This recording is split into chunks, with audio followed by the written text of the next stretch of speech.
Yes, most of the students have joined. I would like to again recall these rules because today we are having two seminars also on the topic that we already finished in the last week. Now, just now we have studied that the compounds which are having at least one metal carbon bond, that is known as the organometallic compounds. We have seen so many examples just now where these compounds may contain the at least one or more metal carbon bonds. While studying the nomenclature that is given to all organometallic compounds is just similar to those, that is nomenclature that we have already studied for naming the coordination compounds, where the ligand, the name of the ligand is to be written first, followed by the name of the metal. In this regard, we have seen some 4 to 5 different rules to name these organometallic compounds, where we have studied the first rule is that the organometallic compounds of S block elements, they can be named as according to the names of the substituent. If lithium is substituted with organic species such as methyl group, then that can be named as depending upon the name of the substituent as a methyl group. So tetramethyl lithium, we have given this name for which the name of the substituent is a methyl group. Secondly, we have seen if organometallic compound, if it is having a considerable ionic character, then all such compounds which are having considerable ionic character, they may be named as according to their name of the salt. For example, we have seen one example of NaC10H8 is a sodium naphthalide. Here, this particular organometallic compound is having a considerable ionic character, hence it can be named as the sodium naphthalide, similar to that of sodium chloride, which is an ionic species. Again, if some organometallic compound, if they form the organometallic compounds with p block elements, then they can be named according to the name of the organic species with which the p block metal atom can form the organometallic compound. For example, BCH3 thrice. In this case, boron belongs to p block of the periodic table, and hence it can be named as trimethyl boron, BCH3 thrice. So trimethyl, we have to assign the number and the organic species, that is a tri stands for the number, organic species is methyl, trimethyl boron. Sometimes these organometallic compounds may also be named as their hydrogen derivatives. So the same organometallic compound can also be named as trimethyl borane. So borane is nothing but the hydrogen derivative of the boron. Secondly, SiCH34, this can be named as a tetramethylsilane. So this is how the organometallic compounds of p block elements can be named according to the name of the organic species, or they may be named as the hydrogen derivatives. Then we have seen the next rule where we have determined the oxidation state of the metal. So certain organometallic compounds which contain the metal atom, the question arises, how can we determine or how can we assign the oxidation state or oxidation number for these metal atoms which have formed the compound that is an organometallic compound. Here, in all these organometallic compounds, whenever organic species is there, we have to assign a -1 charge for every or every organic species, and accordingly we have to determine the oxidation state or oxidation number. With regard to HgCH3 twice, here two methyl groups are there. For every methyl group, it is a -1, and for two methyl groups, it is -2. So mercury is having the +2 oxidation state. Then we have studied that there are certain organometallic compounds where they are not simple organometallic compounds, but they can form bridge compounds where the organic species, these species can form certain bridge between the metal atoms. So the metal atoms are not directly linked, but they do so through these bridges. So whenever an organic species that act as a bridge, we have to give the letter mu followed by the name of the metal atom. Just a minute, I am having one important call.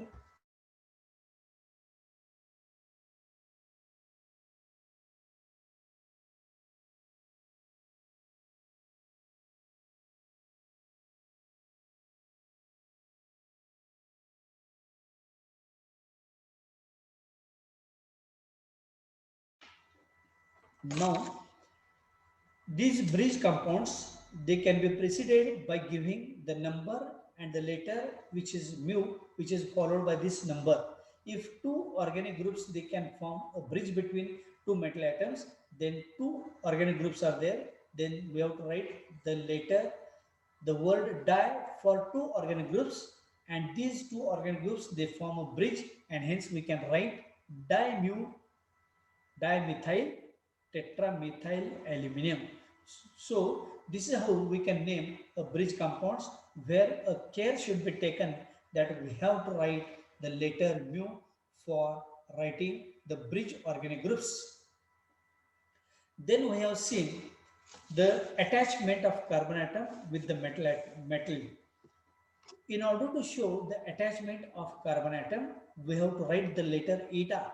So eta 1, eta 2, eta 3, eta 4 or eta 5, these numbers along with the eta letter, they indicate the attachment of carbon atom with the metal atom. So this is how we can name all these organometallic compounds. Now we are going to start with the seminars. First seminar will be delivered by Tanjila Sarakwas. Sarakwas आहेत. Start your video.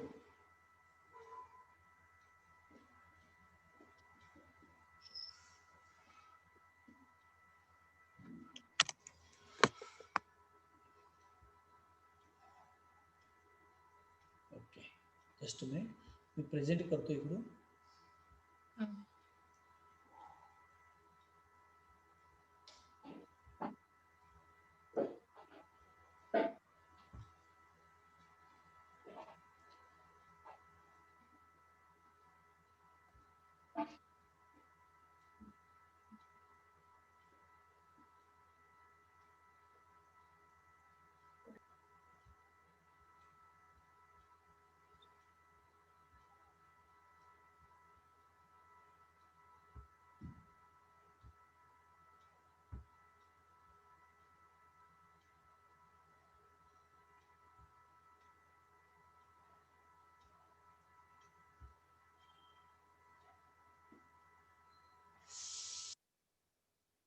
दिसतं ना screen? Yes, sir. Okay. Yes, sir. Okay. You can start with just a minute.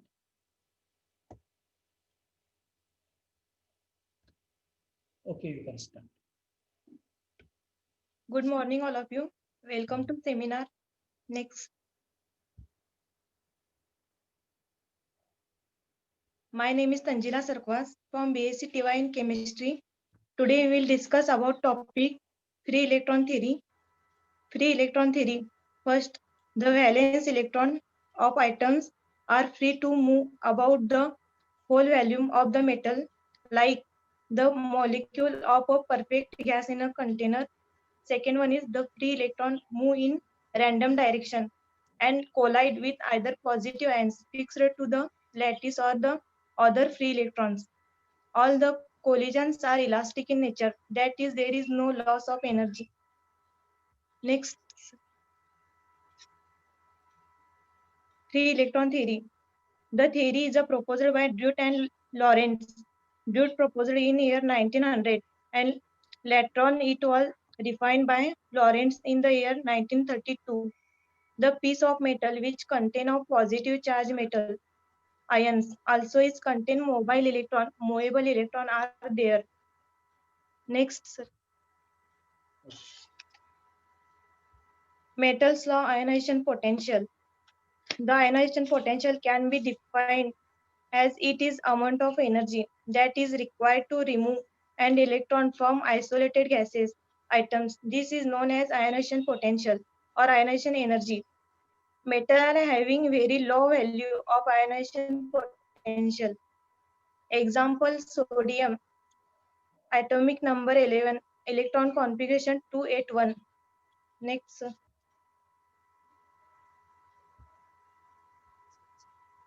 free electron theory. These are the positively charged metal ions which are surrounding by these mobile or movable electrons.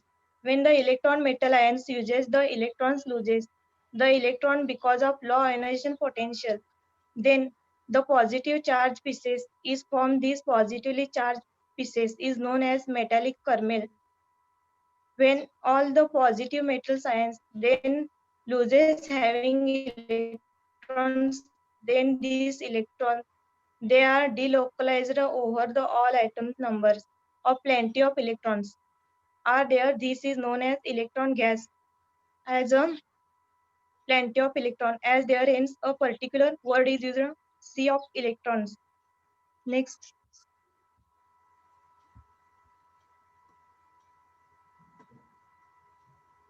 free electron theory was proposed by Drude in year 1900, further refined by Lorentz in year 1932.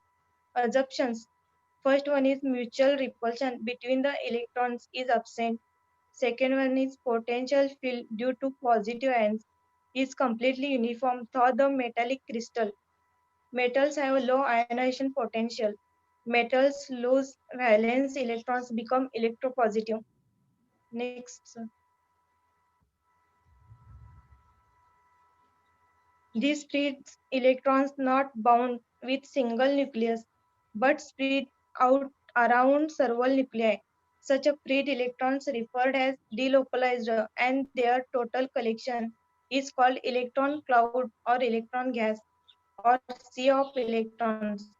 The metallic bond is the force of attraction between positive metal atoms and electrons. Yes, very nice presentation. Thank you. Particularly, you mentioned the metallic kernels that I am expecting because I have given much more stress while explaining this free electron theory that the metals which are having very low values of ionization potential, they can lose the electrons very easily and hence they can form a positively charged species known as the metallic kernels. Very nice presentation. Next presentation will be Afifa Naik. Just a minute. Yes.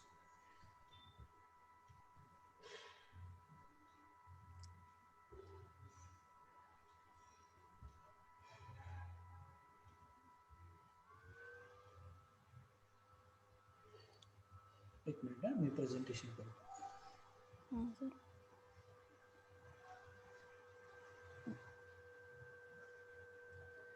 तुझा video चालू कर तू.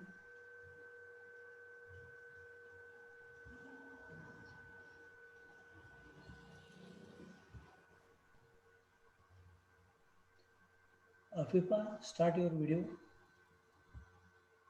Good morning, everyone. First of all, I introduce myself. My name is Afifa Naik. I am studying in BSc TY, subject chemistry. My seminar topic is classification of solids. Next.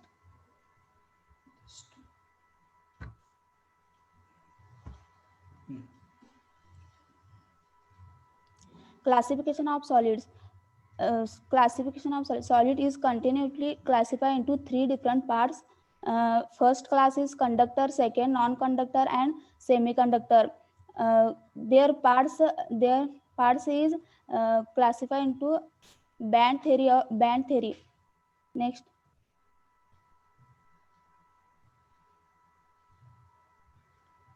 First class is conductor. The materials which easily allow the flow of electric current through them are called as conductor. Metals such as copper, silver, iron, aluminum, etc. are good conductors of electricity. Next.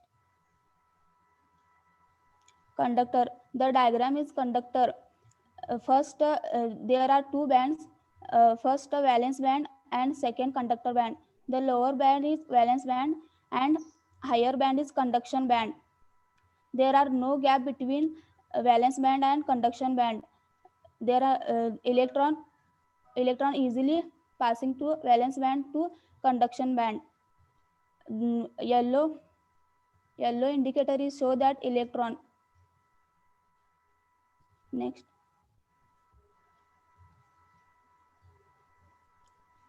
is insulators. The materials which does not allow the flow of electric current through them are called as insulator. Insulators are also called as poor conductor of electricity. Example, ceramic material. Next, the diagram is insulator. There are two band. First a valence band and second conduction band. There are valence band to conduction band. Large different. So valence band to conduction band, no electron moving to valence band to conduction band. Sir, next. Third is semiconductor. The material which has electrical conductivity between that of conductor and insulator is called as semiconductor. Silicon, germanium and graphite are some example of semiconductor. Sir, next. The diagram is semiconductor. There are two bands, valence band and conductor band. There are small gap between valence band to conduction band. The energy is easily moved to valence band to conduction band. Sir, next. Classification of solids. 3. The diagram is insulator, semiconductor and conductor. There are thank you, sir. Okay. If you want to take, you can continue. There are insulator, semiconductor and conductor.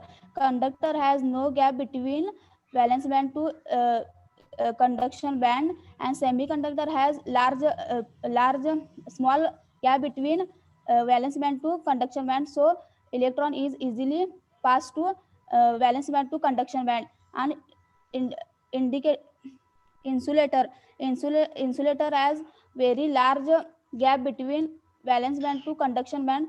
So energy is can't move to valence band to conduction band.